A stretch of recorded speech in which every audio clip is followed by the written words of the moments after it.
In addition to writing classes and art classes, there's a lot of really cool art here at the Campbell Center. This one's called Transitions, which is perfect for where we're going because we're going to transition back to the old KEZI days.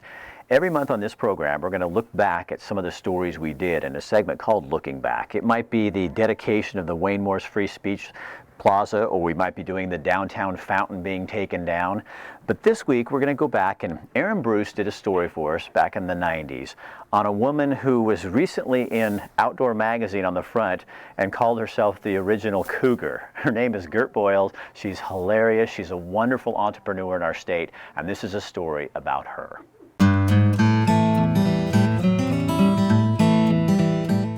Early to bed, early to rise, work like hell, and advertise. Mother Boyle isn't just a pretty face. She's chairman of the board at Columbia Sportswear, a multi-million-dollar international phenomenon. My parents immigrated in 1937, and my father bought this wholesale hat company. That's where it all started, a ma and pa operation in Portland. 11 years later, Gert's husband Neil took over the growing company, and then in 1970, gut-wrenching change. My husband died of a heart attack at the age of 47. You don't expect to die at that age. And so how am I going to say to my mother, hey, you know what? You just lost your house.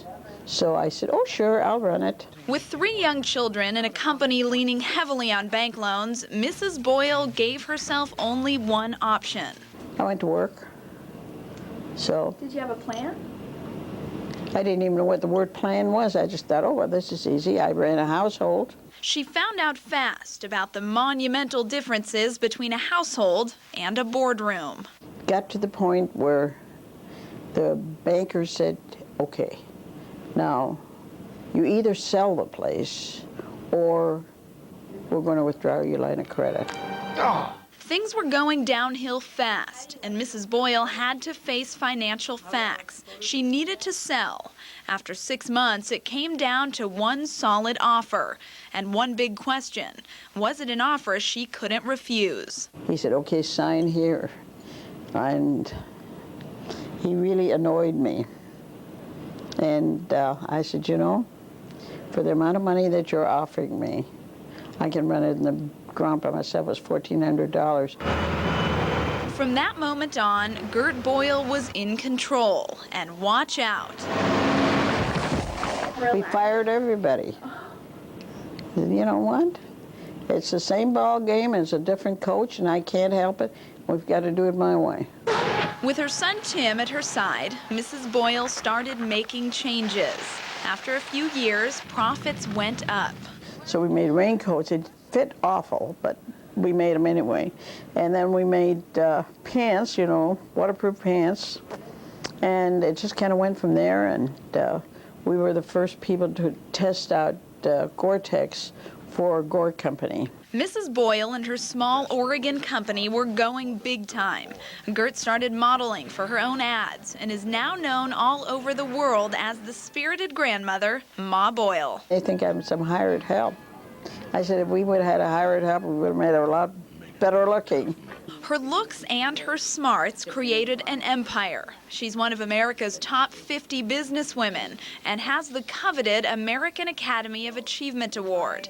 But what about that one colorful question everyone wants answered? Everybody asks me if I have a tattoo. I always tell them I don't show it on the first date, ever. Okay, so how about her other secret? Ma Boyle's patented secret to success. It's never one person that makes a company successful. It takes a lot of real hard-working people who have the same vision and the same dedication that you have. Columbia thrives on that vision and dedication.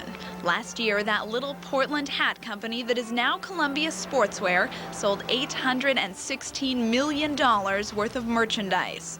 And Ma Boyle has no intention of stepping down from her throne. If the wrinkles get so bad I can't see out of my eyeballs, I guess I'll have to quit.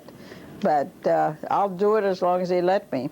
Gert Boyle made a choice 33 years ago to find success in family, in business, and in life. You always hope that people say, well, you know, she might have not done right all the time, but she really tried. And I think that's all you can expect out of life, to try to do the best you can.